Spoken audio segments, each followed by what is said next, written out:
Get it free! Sorry.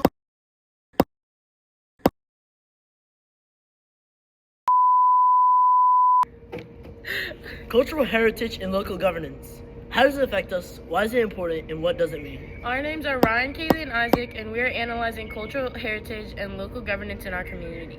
In this video, we'll talk about the analysis on policies, community involvement, and the impact on tourism.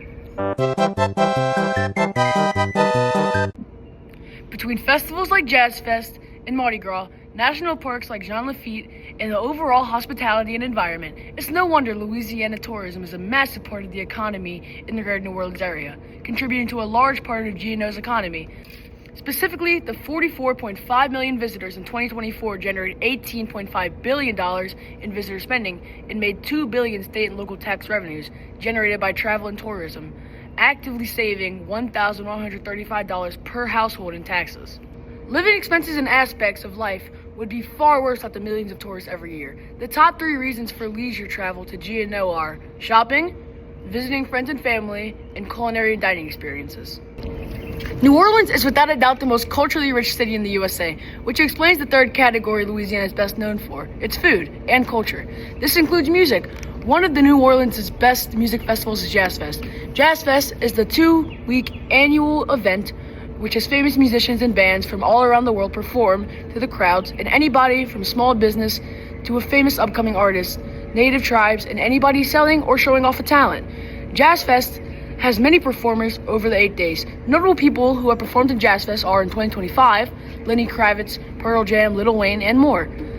This past Jazz Fest, people like the Eagles, Teddy Swims, and Big Frida. Many hotels have decided to directly work with the Jazz Fest to provide living quarters for the people going to Jazz Fest.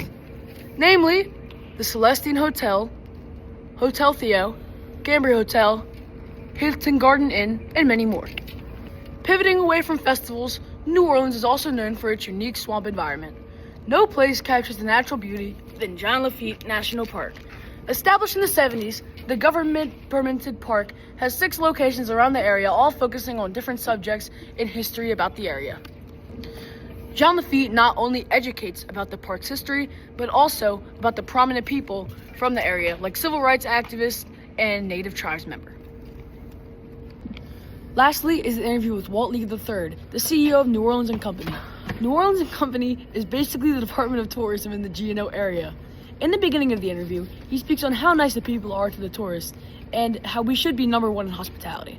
Favorites is just people who visit are like, I just can't believe how many people tell me hello while I'm walking down the street. I'm kind of startled by it. We should be listed as the friendliest city in the world. We're a super friendly city. He goes on to explain the idea of bleisure, or business and leisure. This is when you have a work trip in the GNO area and stay an extra day or two to enjoy the city or the scenery that you're in. GNO is known for this, and much of the tour's revenue is based off leisure.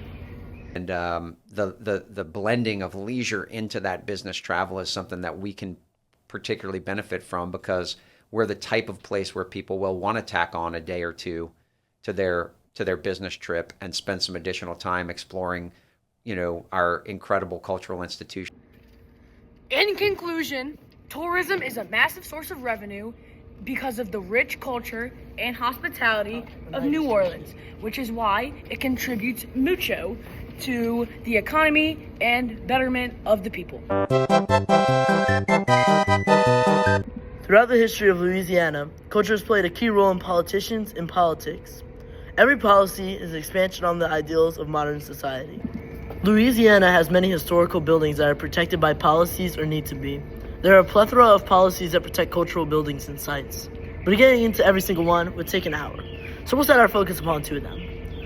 Article VI 17 establishes the fact that local governments adopt regulations for land use, zoning, and historic preservation. They also create commissions and districts to implement those regulations, and review previously established commissions.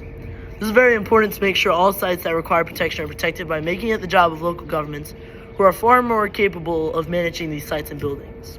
While many national initiatives perform to accomplish the protection of historical sites and buildings, the NHPA, National Historic Preservation Act, is likely one of, if not, the largest and most impactful. The NHPA is the string that holds all levels of national and tribal government. They accomplish this by implementing the National Registration for Historic Buildings, as well as holding a list of all historic locations that are under protection. The NHPA is so incredibly important in the preservation of historical lands, and if not for them, the amount of inconsistencies between levels of government will pile up quickly. Even if this may be a national act, the implications carry into Louisiana's state and local government. Now that we've protected the past, how do we protect the future? The future is built by us, the way we speak, interact, and live. But what protects those rights? While policies are in place, many are still needed. Article 12.4 protects the rights of the people to preserve, foster, and protect their language and culture. By preserving these rights, the people of Louisiana can preserve the old and foster the new. However, how can we expect people to expand their language if it puts them at risk? This question has been asked by the people of California and Louisiana. The idea is that lyrics and music should not be used as evidence in a case. The Restoring Artist Protection Act, RAPA, protects the growth of language and culture by lowering the liability of making music. This marked a significant milestone in the nationwide effort to protect creators' First Amendment rights. Through this act, Louisiana becomes one of the leading states in promoting cultural growth. When looking at policies, it's important to look at the people who make them. Larry Foy is one of them, and in his interview, he provides insight into how a politician views modern problems, as well as how they can protect and foster culture and equality in the state of Louisiana. Larry Foy looks to protect the equal representation of the 34% African American portion of Louisiana's population, who should be represented by 2 minority representatives.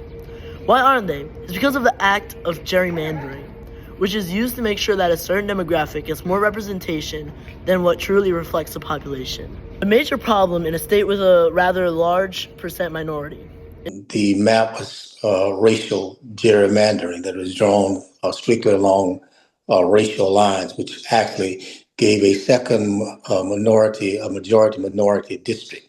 As you know, Louisiana is has one of the largest African American populations of all of the states. The state is comprised of about 34% African American, and simply by numbers alone, you should have 2 minority representatives. Another thing that Larry Foy hopes to stop is the idea that there is no way to move up in Louisiana's economy, a belief I know is held by many of my colleagues. Many young Louisianians are leaving the state because of the lack of economic opportunity and upward social mobility.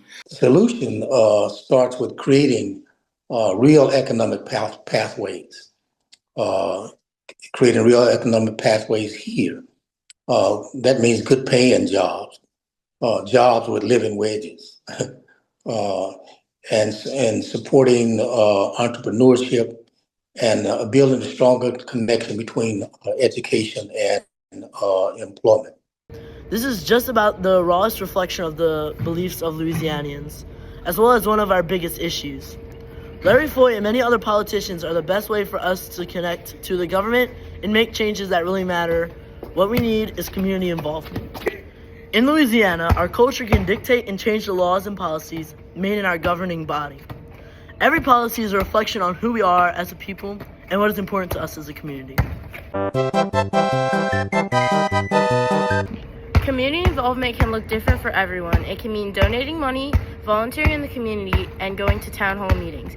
There are many nonprofit organizations around us that help the community in many ways. United Way Southeast Louisiana helps families get back on their feet. Their mission is to get rid of poverty in the area around us. They created a program called Alice for families that are living paycheck to paycheck. These families are struggling to make ends meet, and any unexpected expenses can make them homeless. The government can also be involved in the community.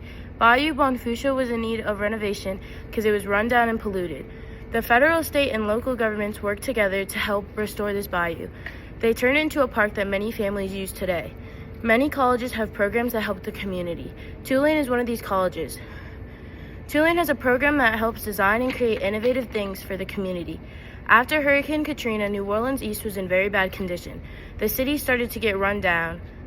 Students proposed a plan to add bike lanes, welcome signs, parks, walking bridges, and art around the city. The students of Tulane have also worked on other projects all over Louisiana. Every year for Memorial Day, Chalmette volunteers come together and put flags on the graves of soldiers. In recent years, there haven't been many volunteers. It takes about 200 people to complete the cemetery in one day. The few people that volunteered did it out of love for their community. They knew someone in the military or they have family currently in the military. Baby, I do it out of love and gratitude. Hundreds of volunteers to do this. I mean, it takes about 200 to be able to do this in one day. All in all, community involvement in the Greater New Orleans area has improved in the last decade and helps the environment and community greatly. All of these programs give people opportunities to help the community, but if you don't want to volunteer, you can also donate money. There are many ways to be involved with your community. This shows that if everyone comes together, the community would be a better place. The people that make Louisiana what it is Also make it an economic powerhouse and cultural hotpot. Affecting policies on a national scale and being at the forefront of social innovation. Good job, guys. Okay, all right, let's get down. People who make the people who make shut up. I can't get this all. Oh, my bad. I can't get this all in like. Am I gonna mess it up if I play with it? Yes, you can play. All right, you ready? Yeah. For better time. Shut up, Ryan. Shootings proves it. I'm recording, Ryan. Oh wait, I'm Merc Fools, Ryan. say that about my baby girl one more time. I'm